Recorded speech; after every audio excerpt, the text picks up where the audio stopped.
a member of the SafeMoon community has several very interesting theories that has to do with a couple things inside of SafeMoon. This has to do with things from the patent to that of the exchange itself, and also it involves another really big player's name. So I'm going to go ahead and pop on down. This is off of my video, SafeMoon CEO Captain's Log June edition, where I just went over the blog post that John Caroni had posted, as well as a couple of my thoughts on there. But down in the comments underneath this, we did get some follow-up. This is from Jeffrey. So let me go ahead and read through this for you guys. Quickly, I want to say, as usual, I am not a financial advisor. This is not financial advice. Everything I'm sharing is my own opinion. It's my own research. I highly encourage you guys to go do your own research. And with that being said, let's go and dive on into the news. Their post reads as follows. I do patent law. Patent pending becomes effective with the date when the patent application was dated and entered into their database. Okay, also, listen to Caroni's speech you read. Here's the thing. Patents are time intensive to write because it's an art in the wording to write a patent, because you also have to do a patent search to make sure someone else doesn't have a patent on technology similar to yours, such that when you write your patent, you have to word it precisely to fit between other existing patent, so you don't infringe upon theirs. But you also can't write a patent too broad either, trying to encompass a more broader swath in that particular field. All right, so the point is, it takes a lot of time to draft a patent and get it filed with the Patent and Trademark Office, the PTO, such that to be patent pending, John would have known about this a long time ago. And now, mere days before the SafeMoon card is to be released, you're only telling us now that you can't release this card because of new technology. But then too, before a patent can be applied for, your technology had to be in the works a long time before even thinking about patenting it. The point is, it's probably not SafeMoon's technology. It's probably MasterCard's technology, who SafeMoon is partnered with on this card. It was probably MasterCard who just now told SafeMoon, we want to delay the card to build in this new technology. Just like the patent pending nano coatings on the wind turbines. Again, that too is probably not SafeMoon's discovery, but somebody else's that SafeMoon is partnering with on the wind turbines. Because for years, there was already a lot of work being done to develop wind turbine nano coatings.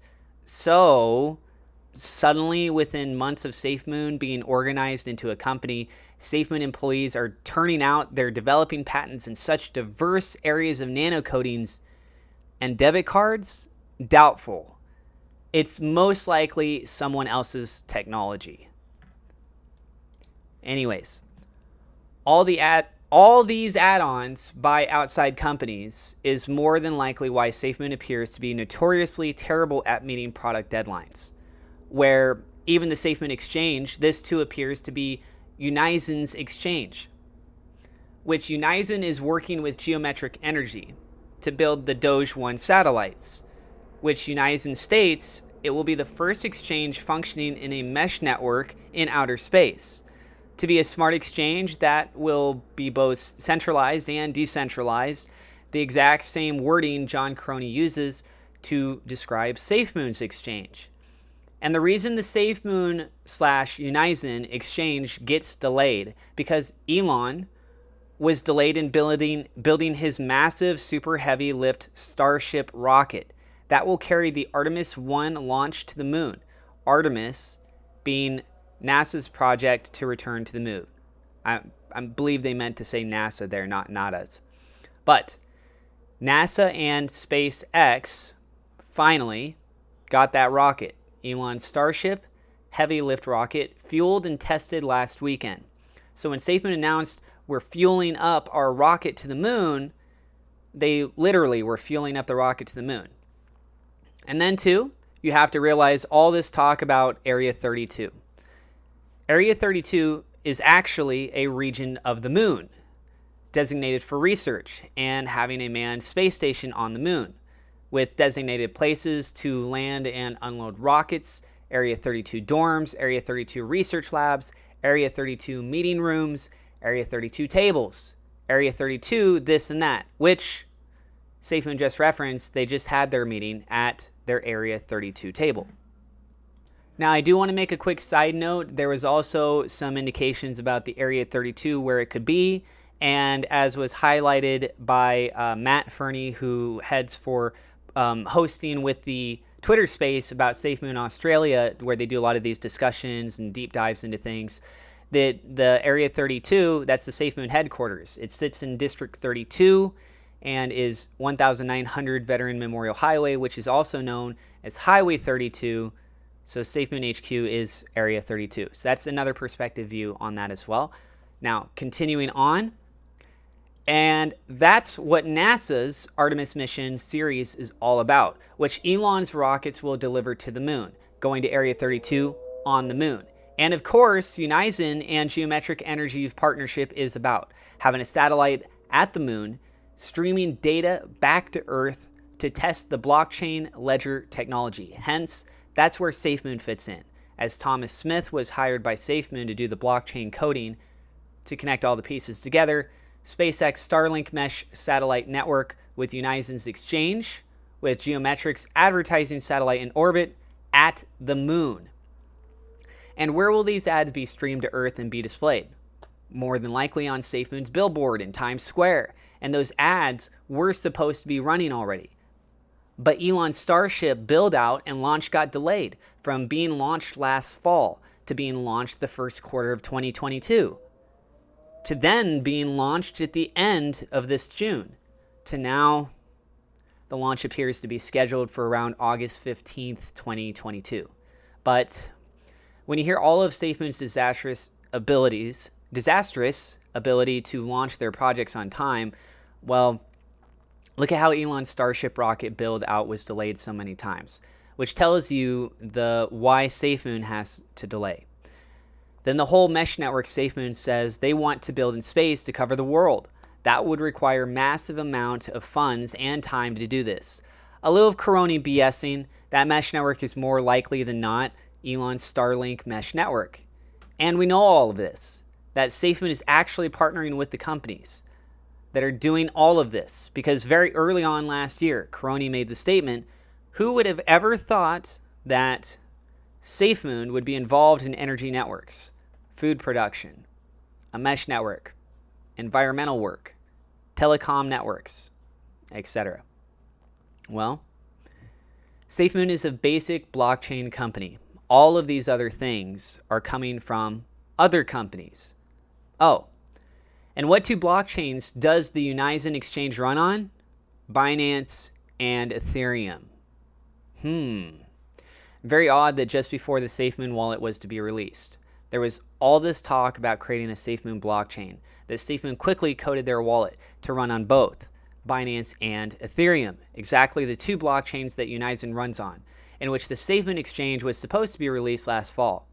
And now SafeMoon has two blockchain developers creating two blockchains, which Corona abated was to figure out which one is better. Doubtful. All blockchains are different for different purposes. More than likely, SafeMoon's blockchain will be a double pipe, one for simple and fast transactions, the other pipe for heavy video data streaming, with crossovers to switch back and forth, in which all blockchains will be able to be carried on Sam's blockchain, which Corona said was his goal. Again, I think that was actually trying to mean SafeMoon's blockchain. But then Elon's Starship build was delayed. But never fear, Elon has about 33 heavy lift rocket engines built and warehoused in inventory to build out more heavy lift rockets in a scheduled manner to shoot off to the moon. Elon has even now worked it down to be able to launch a rocket every 5 days. So, have to talk about SafeMoon's excuse that they can't talk about details because of the NDA, non-disclosure agreement.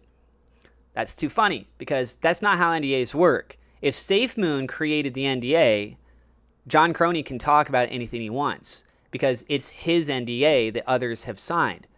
But that's the point. The NDA agreement that Corona and others say that restricts them from giving details, that NDA is created by another company. probably it's Elon's NDA, in which Caroni signed, agreeing that Caroni will not disclose any of Elon's info, which is the same NDA which UNIZEN and Geometric Energy signed with Elon to launch their Doge 1 cube satellite to the moon. Anyway, gotta run and build out my own company. See you at the moon. At Area 32, Jeffrey.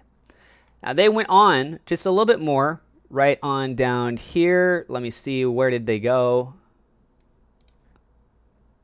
They then went on to say, all right, Jamie, thanks for your thoughts. I will. I also have someplace in my data pictures from the inside of Brian Fugel's Skinwalker Ranch, which has a sophisticated satellite and high altitude ionosphere tracking system in it.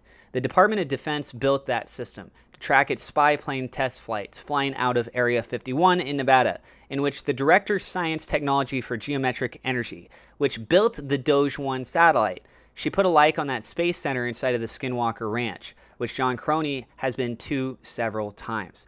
Anyway, got to work on another company I'm building, but I'll try to get the pieces of all this together and get on Reddit next week. I've never been on Reddit, so something new. It'll be interesting. Thank you, Jeffrey. So yeah, this individual put quite a bit of thought into this. I'm curious to see what you guys think. Feel free to share your thoughts and opinions on the overall encompassing of what they said or specific parts. Are there some things that you feel, yeah, that could be more probable, and other things you're like, no, that's ridiculous? Share all of your guys' thoughts down in the comments below. Lastly, I just want to let you guys know that I do have an NFT project called Eco Warriors. This is an NFT project. It's a partnership with Glow Token, with MetaBUSD coin. I'm working on a lot of things on the back end with this, trying to get it ready to go. There's a Twitter account you can follow to have more information. We're going to be doing passive income for the NFT holders. Got a whole infrastructure built behind this. It's not just digital art for this series, guys.